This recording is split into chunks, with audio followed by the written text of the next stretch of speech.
இதை எடுத்து உச்சநீதிமன்றம் போனார். உச்சநீதிமன்றம் இந்த விஷயத்துக்கெல்லாம் ஏன் வர கீழேயே முடிச்சுக்கோன்றாங்க. ஸோ இதெல்லாம் தனி மனித சுதந்திரத்தின் எதிராக தமிழக அரசு செய்கிறது.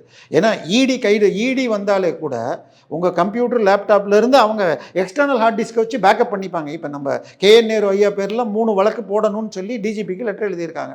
அதாவது இன்ஜினியர்ஸ் வேலைக்கு வாங்குறதுக்கு ஜாஸ்தி இல்லைம்மா, ஒரு 25 35 லட்சம் கொடுத்தா உங்களுக்கு வேலை கொடுத்துட்றோன்ட்டு அந்த கொஸ்டின் பேப்பரை லீக் பண்ணியிருக்காங்க.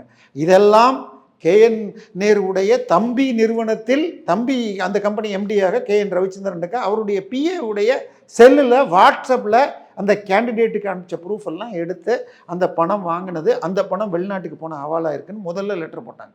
அதன் பிறகு அந்த டிபார்ட்மெண்ட்டில் இருக்கிற கான்ட்ராக்டுக்கு 7.5% கொடுத்ததுக்கு ப்ரூஃப் எடுத்துட்டாங்க. இப்போ நேற்றுக்கோ முந்தானத்துக்கே இன்னொரு லெட்டர் வந்திருக்கு. அதாவது இன்ஜினியரு எனக்கு இங்கே போனால் இந்த ஊரில் நிறையா பணம் பார்க்க முடியும், அப்போ 50 லட்ச ரூபா ஒரு டிரான்ஸ்ஃபருக்குன்னு அந்த மாதிரி ஒரு 366 கோடின்னு. ஸோ இதுக்கு எல்லாமே அவங்க எந்தையும் கம்ப்யூட்டர் எடுத்துகிட்டு போகிறதில்ல.